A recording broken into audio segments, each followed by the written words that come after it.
Dear brothers and sisters in the Lord, ప్రభువునందు ప్రియ సహోదర సహోదరులారా, today's verse for our meditation is taken from 1 Chronicles chapter 28 verse 20. నేటి దిన ధ్యానం కొరకు తీసుకోబడిన వాక్యము మొదటి దినవృత్తాంతముల గ్రంథము 28వ అధ్యాయం 20వ వచనంలోనిది. For the Lord God, even my God, will be with thee. నా దేవుడైన యెహోవా నీతో కూడా నుండును.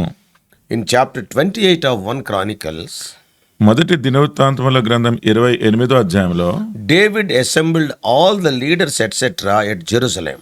దావీదు యెరూషలేములో అక్కడున్న నాయకులు మిగతా పెద్దలందరినీ కూడా సమకూర్చాడు. And he was making a public proclamation about the transfer of charge to Solomon. సొలొమోనుకు ఆయన ఈ రాజ్య అధికారము అప్పగించే ఆ విషయం గురించి అక్కడ ప్రకటన చేస్తూ ఉన్నాడు. Since this happened towards the end of David's life, దావీదు యొక్క జీవిత అంతంలో ఇది జరిగింది కాబట్టి he was in declining health. తన ఆరోగ్యం అంత బాగా లేదు. Earlier, David had been forced to appoint Solomon as king hastily because he learned that his other son Adonijah was scheming to seize the throne for himself. తన మరొక కుమారుడు అదోనిజా తన సింహాసనాన్ని చేగించుకోవడానికి తను పన్నాగం పన్నుతున్నాడని తెలుసుకొని తను ఆ ఒత్తిడిలో త్వరపడి సొలొమోనును రాజుగా చేసిన సమయం ఉండింది. So the very unceremonious anointing of Solomon was followed soon after a second anointing. ఇప్పుడు అంటే అది అకస్మాత్తుగా జరిగిన అంటే మర్యాదపూర్వకంగా జరిగిన ఆ కార్యం కాదు.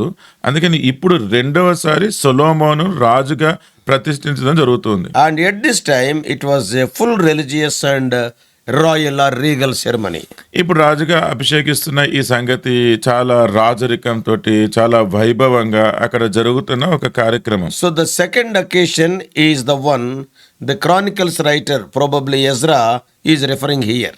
ఈ దినవృత్తాంతముల గ్రంథకర్త ఎజ్రా ఇక్కడ జరుగుతున్న ఈ రెండవసారి సొలొమోను రాజు యొక్క అభిషేకం గురించి వివరాలు ఇక్కడ రాస్తున్నారు. And David introduced Solomon to the people and the officers of his kingdom as the one who by God's choice would succeed him as the king, and he will build the temple. ఆయనే ఆలయం నిర్మిస్తాడని దేవుడు ఏర్పరచుకున్న ఈ రాజులు అధికారులు నాయకులు ఎవరైతే ఉన్నారో వారందరినీ కూడా దావీదు సొలొమోనుకు పరిచయం చేస్తూ ఉన్నాడు. And David gave Solomon the plans he had prepared for the temple and its service.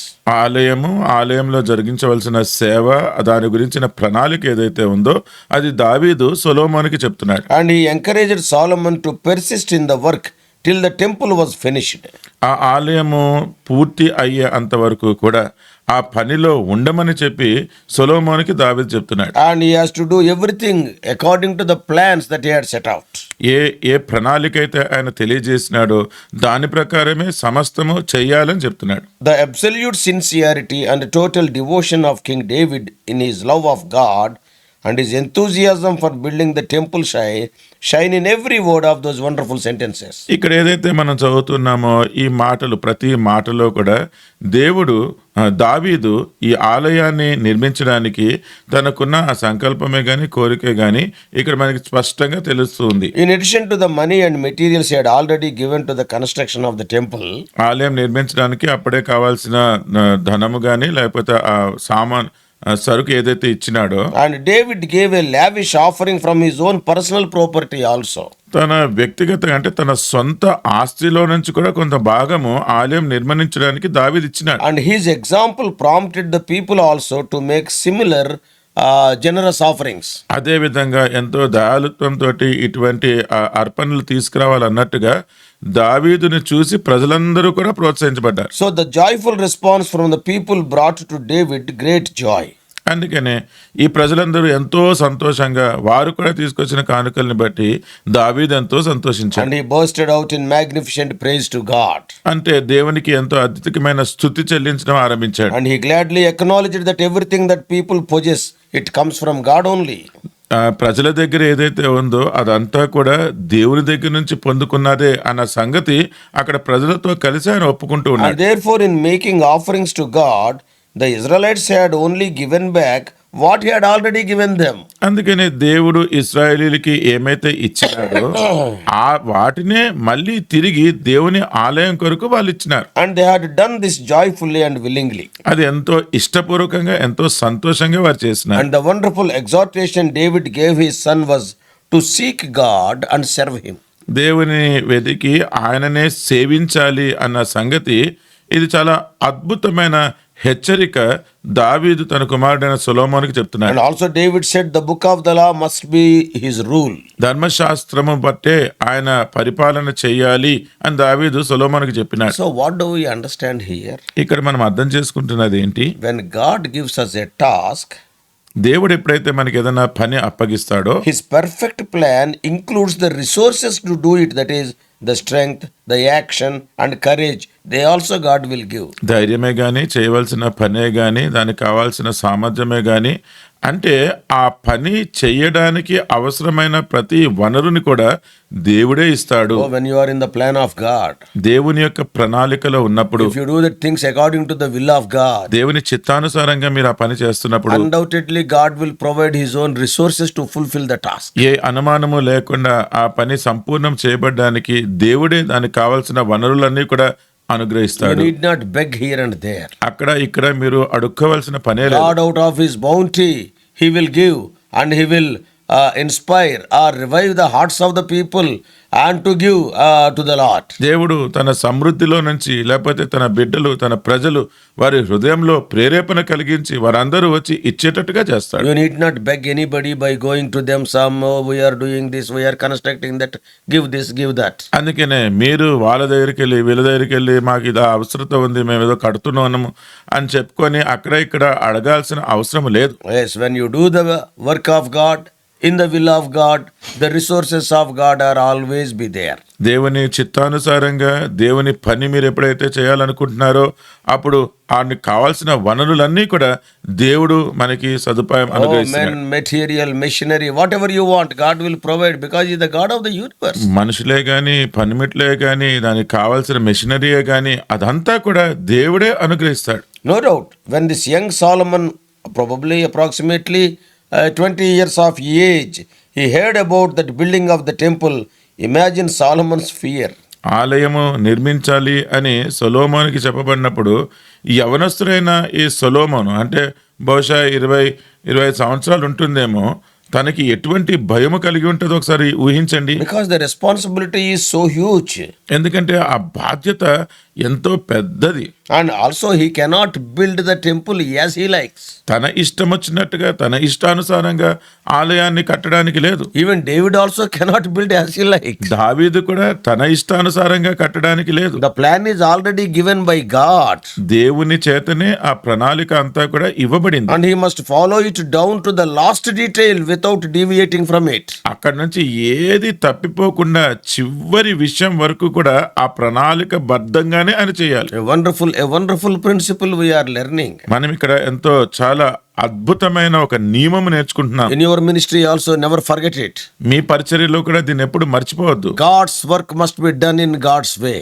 దేవుని పని దేవుని విధానములోనే చేయాలి. To do so, one must get to know God and accept God's call and follow God's instructions. ఆ విధంగా చేయడానికి మీరు దేవుని యొక్క పిలుపుని అంగీకరించి దేవుని యొక్క నియమములు అవి పాటించడానికి మీరు ఇష్టంగా ఉండాలి. That's why David asked Solomon to know God personally. అందుకనే దావీదు సొలొమోనుతో చెప్పినాడు కదా నీవు నీ దేవుణ్ణి వ్యక్తిగతంగా తెలుసుకొని ఉండాలి. Solomon needed to know that he was not alone.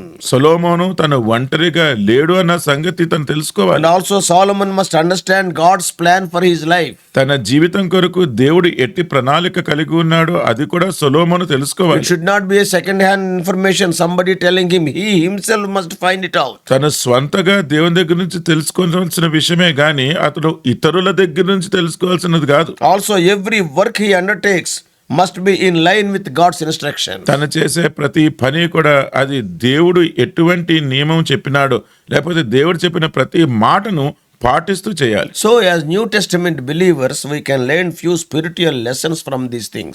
ఈ విషయాలలో నుంచి ఓ నూతన నిబంధన విశ్వాసులముగా కొన్ని ఆత్మీయమైన పాఠాలు నేర్చుకోవచ్చు. Never forget that the temple itself is a tool for God's glory to be made known. దేవుని యొక్క మహిమ అది తెలియపరచబడడానికి దేవుని ఆలయమే ఒక వస్తువు, అంటే దేవుని కొరకు చెందినదిగా అది మర్చిపోవద్దు. Never forget one thing. ఒక సంగతి ఎప్పుడు మర్చిపోవద్దు, The temple is not God. ఈ ఆలయం అనేది దేవుడు కాదండి. God is bigger than the temple. చూడండి, దేవుడు ఆలయము కంటే గొప్పవాడు. In the New Testament age, నూతన నిబంధన కాలంలో you and I are the temple of God individually and corporately also. వ్యక్తిగతంగా గాని సమాజంగా గాని మీరు నేనే దేవుని ఆలయమై He ఉన్నాం. dwells in us. ఆయన మనలో వసిస్తున్నాడు. Today, though the church building is necessary, but it is not important.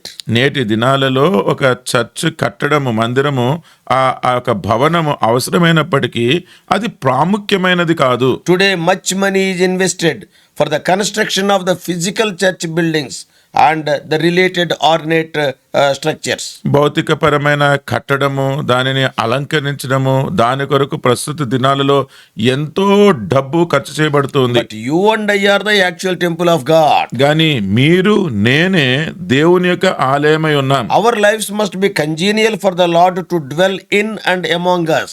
దేవుడు మనలో, మన మధ్య వసించడానికి మన జీవితము దానికి అనుకూలంగా ఉండాలి. Today, as a matter of fact, God do not need a building at all.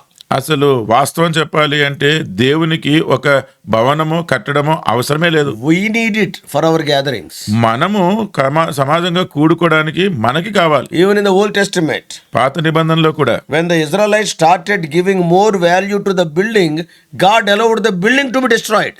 ఇశ్రాయేలీలు ఎప్పుడైతే ఆ భవనానికి ఎక్కువ ప్రాధాన్యత ఇస్తూ ఉండినారో దేవుడు ఆ భవనాన్ని కూల్చివేసాడు, లేకపోతే నాశనం చేసేసాడు. నాశనం చేసేదానికి అనుమతించాడు. నాశనం చేసేసేయడానికి అనుమతించాడు. Nebuchadnezzar destroyed it. నెబుకద్నెజర్ దాన్ని నాశనం చేసేసాడు. Even 1000 years later, after David, దావీదు తర్వాత 1000 ఏండ్ల తర్వాత even Jesus Christ overturned the tables in the temple.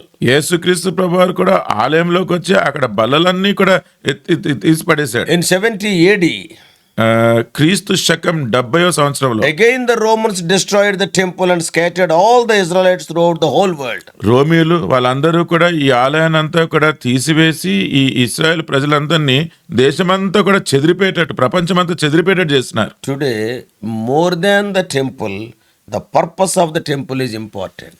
ఈ రోజు అంటే నేటి దినాలలో ఆలయం కంటే ఎక్కువ ఆ ఆలయం యొక్క ఉద్దేశం అనేది ప్రాముఖ్యం. Today, where 2 or 3 are gathered in his name, he is there in their midst. నేటి దినము ఎవరు ఆయన నామం పెట్టి ఎక్కడ 2-3 చేరి ఉంటారో అక్కడ ఆయన ఉంటున్నాడు. So let us be involved in building the spiritual temple. అందుకని ఆత్మీయమైన ఆలయము కట్టడంలో మనం నిమగ్నమై ఉందాం. Do not look to build monuments, but seek to help people to discover God.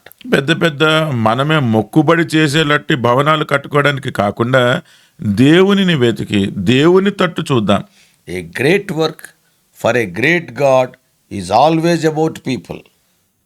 గొప్ప దేవుని కొరకు చేసే గొప్ప పని ఏదైతే ఉందో అది ప్రజల కొరకే చేసే పని. And always about knowing God, always about being transformed by the Spirit. ప్రతిసారి అది దేవునిని ఇంకా ఎక్కువగా తెలుసుకొని ఆయన ఆత్మ ద్వారా రూపాంతర చెందబడమే.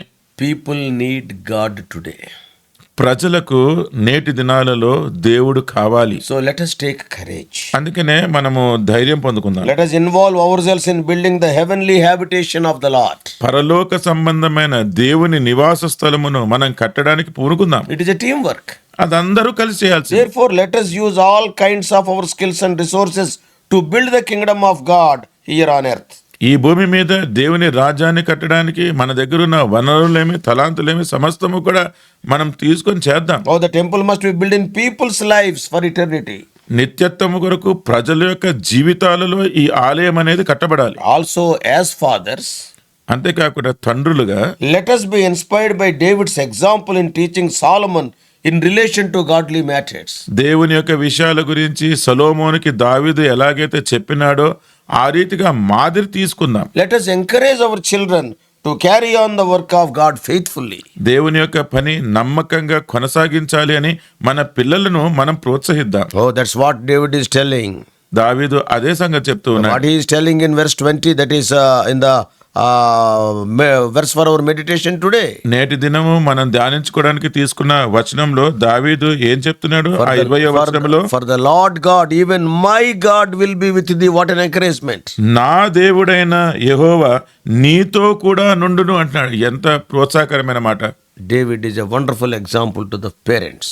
తల్లిదండ్రులకి దావీదు ఒక చాలా అద్భుతమైన మాదిరి. Oh, what a wonderful encouragement. Hey, my God, my son, my God will be with you. ఏ రీతిగా ఎంత అద్భుతంగా ప్రోత్సహిస్తున్నాడు చూడండి. నా దేవుడు నా బిడ్డ నీతో ఉంటాడు అని When చెప్తున్నాడు. you build the temple according to the pattern given, దేవుడిచ్చిన ప్రణాళిక చొప్పున నువ్వు ఎప్పుడైతే ఆలయాన్ని కడతావో, yes, God will be with you. అవును, దేవుడు నీతో ఉంటాడు. Parents, I am telling, let us encourage our children to build the temple, the spiritual temple of God. ఆత్మీయమైన దేవుని మందిరాన్ని కట్టడానికి మన పిల్లలందరినీ ప్రోత్సహించాలని తల్లిదండ్రులందరినీ కూడా నేను చెప్తూ ఉన్నాను. David says one wonderful word. దావీదు ఇంకొక అద్భుతమైన మాట చెప్తున్నాడు. Before building that temple, ఆలయాన్ని కట్టక ముందు, before doing anything for the temple, ఆ ఆలయం కోసం ఏదైనా చేసే ముందు what he is telling, ఆయన ఏం చెప్తున్నాడు? you personally, you know God.